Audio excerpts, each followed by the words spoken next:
নিজেও টিচার মানুষ। টিচাররা তো একটু মিথ্যা কথা একটু কম বলে।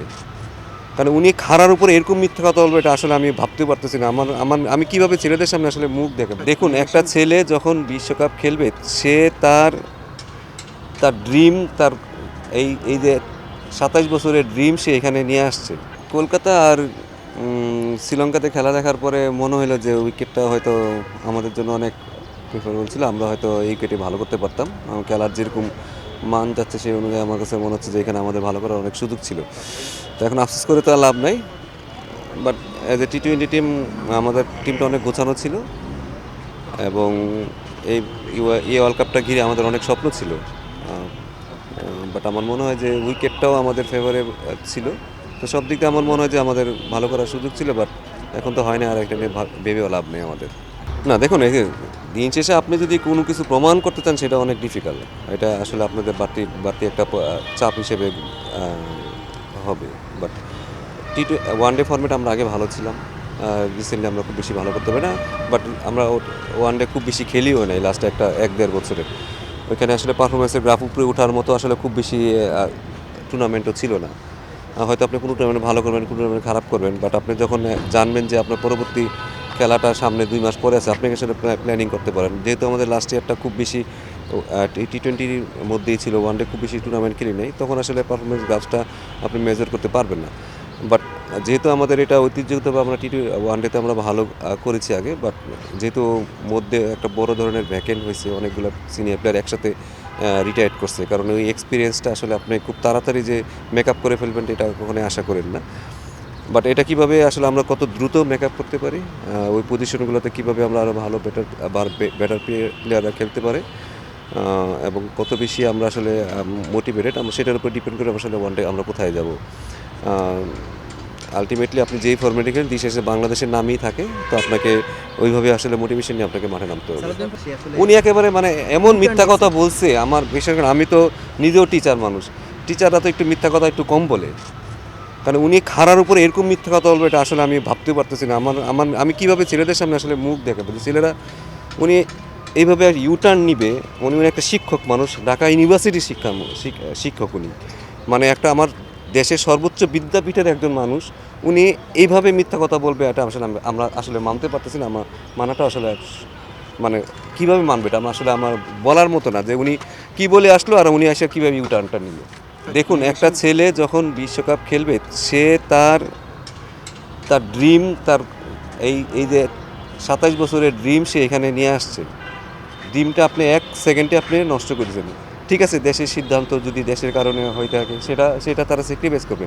বাট যদি বলেন ক্ষতির কথা বলেন, শুধু পার্সোনাল ক্ষতির কথা আমি বলবো না। পার্সোনাল ক্ষতি, একটা ছেলে মানুষের ড্রিম আমি স্বপ্নটা শেষ করে দিচ্ছি। আমি তো জানি আমার 2টা প্লেয়ার কোমাতে চলে গেছিলো, সে 5 দিন ধরে কোথায় বলে হারাই গেছিলো। তারে যে আমরা ওই যে টুর্নামেন্টে মাঠে ফিরায় আনতে পারছি, ওইটাই বেশি। আমার মনে হয় এটাই সবচেয়ে বড় সাকসেস কোচিংয়ে আমার জীবনে, যে সে মাঠে আসছে, এসে আবার রান করছে। একটা মানুষ তো অনেক বছর ধরে স্বপ্ন দেখে একটা ওয়ার্ল্ড কাপ খেলবে। ঠিক আছে, শুধু এখানে তো টাকা পয়সা তো একটা ফ্যাক্টর, ওইটা একটা ছোট ফ্যাক্টর। কারো আসলে যে ওয়ার্ল্ড কাপটা সারাটা জীবন স্বপ্ন দেখে আসছে, সে একটা ওয়ার্ল্ড কাপ খেলবে। দেখুন, আমি দেশের স্বার্থে আমিও অনেক কিছু স্যাক্রিফাইস করতে রাজি আছি, ছেলেরাও রাজি আছে। বাট আমি কি ছেলেটার উপরে হাতটা বুলাই দিছি, বাবা তোমরা খেলতে পারতেছো না এই কারণে, একটু সুন্দরভাবে কমিউনিকেশন করে আমার মনে হয় তাহলে কি অনেক কিছু মানা যায়। কারণ দিন শেষে তো শুধু আর্থিক বলেন, স্ট্যাটাস বলেন, অনেক কিছু এখানে ম্যাটার করে। ঠিক আছে, আমাদের ওদের পাশে থাকাটা খুব বেশি জরুরি ছিল। আমার যেই টুর্নামেন্ট হয়েছে, আমি একটা দিনও টেকটিক্যাল কোনো কথাই বলি না ওদের সাথে, কারণ আমার পক্ষে আসলে তাদেরকে বোঝানোটা সম্ভব না, কারণ তারা মাঠে ফিরানোটা হচ্ছে আমার সবচেয়ে বেশি আসল কাজ।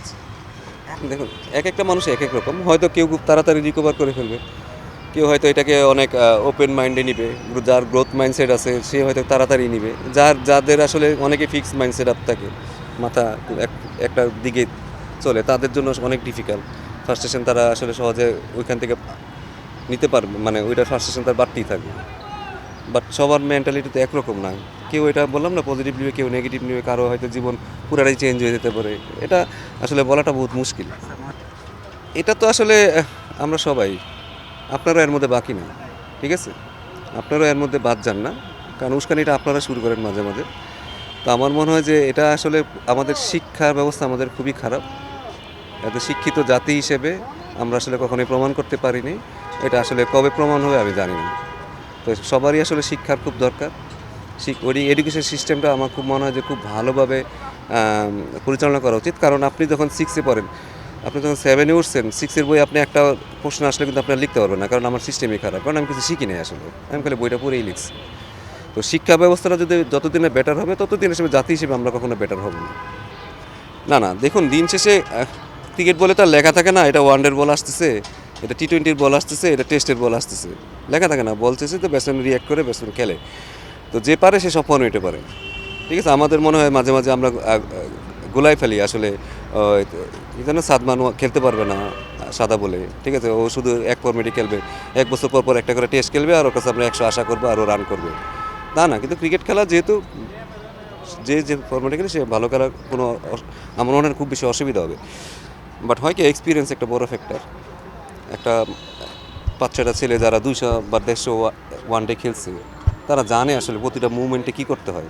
এই একটা খেলা যেখানে আসলে অনেক এক্সপিরিয়েন্সের দরকার আছে, অনেক এক্সপিরিয়েন্স দরকার হয়, খেলা চেঞ্জ হয় অনেক। বা টি-20তে আপনি একই মাইন্ডে গেলে আসলে যে আমি যাই মারবো শুধু, আপনি আসলে সাকসেস হওয়ার চান্স আছে। টেস্টে যেটা আমি শুধু একটা শটে খেলবো, সারাদিন আর কোনো শর্টস খেলবো না, ওইখানেও আপনি মানায়নি সাকসেস হওয়ার চান্স আছে। ওয়ানডেতে কি সবসময় খেলাটা চেঞ্জ হয়, এখানে এক্সপিরিয়েন্স অনেক বড় ম্যাটার করে, ঠিক আছে। কারণ এইখানে আমাদের আসলে 5-6টা প্লেয়ার অনেক দিন ধরে খেলছে, এই জায়গাটা তো আসলে ভ্যাকেন্ট, মানে এই জায়গাটা ভ্যাকেন্ট আছে। এখন যারা খুব দ্রুত আসবে, তারা যেন তাড়াতাড়ি এই এক্সপিরিয়েন্সটা ধরে ফেলতে পারে, তখন হয়তো আমরা তাড়াতাড়ি ওয়ানডেটা ভালো করতে পারি। যে এরকম লাগবে যে অনেক দিন লাগতে পারে তা না, বাট তারা যেন খুব তাড়াতাড়ি দ্রুত এটার সাথে মানায় নিতে পারে, ওই কাজটা আসলে আমাদের করতে হবে। না, আমি শুধু আপনাকে জাস্ট চিন্তা করে দেখি যে ওয়ার্ল্ড কাপ খেলবো আমরা, আমরা তো 1 বছর আগের থেকেই আমরা স্বপ্ন দেখতেছি। আমি নয় কোচিং স্টাফ, আমি আর কোনো ফ্যাক্টর না, ঠিক আছে। বাট যেই প্লেয়ারটা, যে ক্যাপ্টেনটা, যে প্লেয়ারটা এতদিন ধরে 1 বছর ধরে, সেই কিন্তু ওয়ার্ল্ড কাপের জন্য প্রিপারেশন নিচ্ছে যে আজকে ওই স্টেজে আমি খেলবো। তার জন্য এটা আসলে কতটা পেইনফুল সেটা সেটা সে ভালো জানে। আমরা যতই তাকে সান্ত্বনা দিই, যতই মোটিভেশন দিই, যতই বকাঝকা করি, অ্যাকচুয়ালি দিন শেষে তার জন্য তো এটা অনেক বড় ক্ষতি হয়ে গেছে। বাট এটাও আমার মনে হয় যে এটাও আসলে ওভারকাম করতে হবে, এটাও ওভারকাম করে তাদের শিখতে হবে। মাঝে মাঝে আপনাকে চরম সত্যের দিকে আসলে বাধ্য আপনি মাইনা নিতে হবে, তো মাইনা নেওয়া উচিত।